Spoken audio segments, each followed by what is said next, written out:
the Rand. And a shocking announcement from Prince Harry and Meghan, the Duchess of Sussex. From WNYT Albany, News Channel 13 live at 4 begins right now. Good afternoon, I'm Jerry Gretzinger. And good afternoon, I'm Benita Zahn.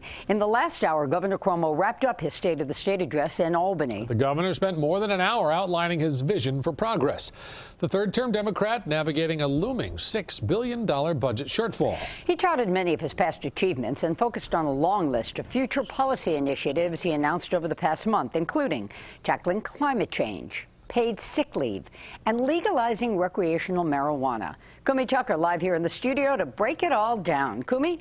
Benita and Jerry, there were not many surprises here. The governor's office has spent the last month announcing many different initiatives, 34 in all. And today the governor tackled big issues like climate change and education. He also talked about gun control measures. One proposal was a ban on single-use styrofoam containers. Today the governor also talked about eliminating the so-called pink tax. That's gender-based pricing discrimination. And he was talking to a room full of legislators and also political leaders from around the state. Another initiative is legalizing gestational surrogacy in New York. Cuomo reiterated his pledge of millions of dollars to protect Lake George waters and repair the wastewater system. And he started talking about marijuana after mentioning social progress. For decades, communities of color were disproportionately affected by the unequal enforcement of marijuana laws. Last year, we righted that injustice when we decriminalized possession. This year, let's work with our neighbors, New Jersey, Connecticut, and Pennsylvania, to coordinate a safe and fair system, and let's legalize adult use of marijuana. Now, the governor put that proposal forward last year. This year, he says he wants to get it done. He's also proposed creating a cannabis and hemp research center for science and education with the state universities. Coming up new at 5, the details on the vaping ban that the governor wants passed immediately. And many critics wanted to hear changes on bail reform, that controversial measure, and how to pay for everything with a looming $6 billion budget shortfall. We'll have reaction coming up. Jerry and Benita, back to you. All right, Kumi, thanks very much. One thing not mentioned by the governor during his speech, bail reform. The new law has come under fire since it went into effect January 1st. The Republicans say the law needs to be changed.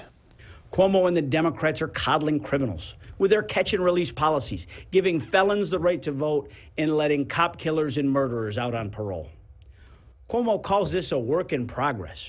It's not a work in progress. It's a failure in progress. And not another minute should go by before this dangerous law is repealed.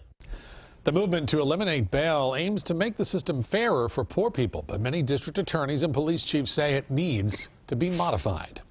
Protests were held outside the Capitol today ahead of the governor's speech. One of the largest groups, People Against Vaccinations. They're protesting a law that ends religious exemptions to the state's vaccination requirement. In a separate protest, pharmacists and patient advocates rallied inside the Empire State Plaza. They were demonstrating against the governor's recent veto of legislation they say would have kept rising prescription drug prices in check.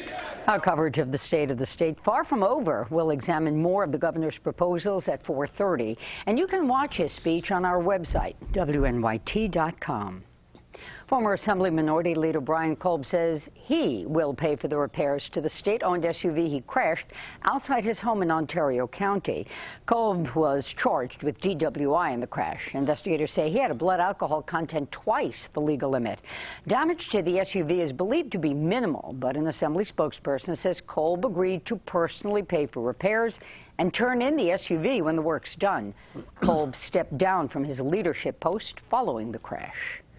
Well, it was sunny, but it was blustery. Definitely felt more like January today than it had. Well, very different than it's felt and maybe different than it will feel. We'll turn things over to meteorologist Paul Cayano in the Weather Center. Hey, Paul. Hey, guys, that's what keeps us in business, the change, right? If it's a lot of changes, good business here in the Weather Department. Skies are changeable out across the capital region. Nice shot here out at Bennington. We've had some breaks of sun. We've had some snow showers passing through from time to time. Look at the northwest wind, 20, 25 miles per hour, driving that temperature down from the 30s 30s, where we started the day, into the 20s, which is where we are now, and temperatures will continue to slide as we go into and through the evening hours. You can see the landscape speckled with scattered snow showers and flurries. Nothing that will be too long-lasting or persistent enough. Maybe dust in the ground in a few spots, but it's more because of the coverage, the intensity, as any of these snow showers will probably only last 5 or 10 minutes. Some snow showers will blow through, and then they'll move on and beyond the region. So it does look like we'll continue the risk of scattered snow showers into the next several hours. Don't be surprised if you're heading out to do some errands after work, and there'll be more of a chill in the air with temperatures continuing to slide back through the 30s, below freezing, and into the 20s with that wind. Wind chill values will be a factor and continue to drop as temperatures do the same back through the 20s tonight. Skies will clear out, and that's going to leave us with a dry, cold Thursday. We'll have much more on that. The next storm, though, already showing up on the map. We'll have a lot more on that and what to expect for the weekend. The forecast coming up in just a bit. Jerry. All right, Paul, thank you. The U.S. and Iran appear to have stepped back from the brink of possible war today. President Trump indicated he would not respond militarily after no one was harmed in Iran's missile strike on 2 Iraqi bases housing U.S. troops. The Iranian attack came days after the president authorized the killing of a top Iranian general. Alice Barr reports. Today, a step back from the brink with the news no Americans were hurt in Iran's missile strikes on Iraqi bases housing U.S. forces. President Trump is playing down the attacks. Iran appears to be standing down, which is a good thing for all parties concerned and a very good thing for the world. The president's previous tough talk of military action shifting to a vow for punishing new economic sanctions that will remain. Until Iran changes its behavior. While saying he wants peace, the president began his statement with these words. Iran will never be allowed to have a nuclear weapon.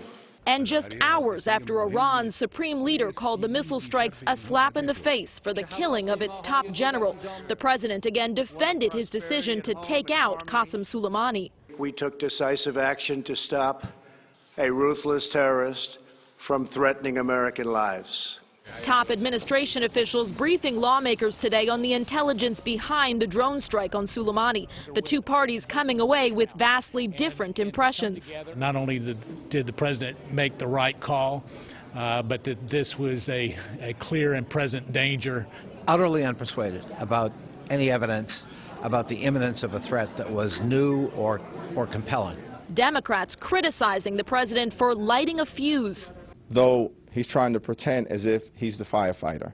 And even with hostilities seemingly on pause today, military analysts are warning the threat from Iran is far from over. Alice Barr, NBC News, Washington. Now let's start our 4 at 4. We're getting you up to speed on 4 big stories we're following closely today. So what caused a plane crash last night in Iran that killed 176 people? That's what investigators are trying to figure out today. They suspect mechanical issues are to blame. The Ukrainian International Airlines Boeing 737 went down shortly after takeoff from Tehran. It was headed to Kiev. The crash happened hours after Iran launched its ballistic missile attack on Iraqi bases housing U.S. soldiers. That jet was a 3.5-year-old Boeing 737-800. We're following developing news on the British royal family. And it's pretty shocking, to say the least. Jim Cambrick live at the Right Now News Center with the developments.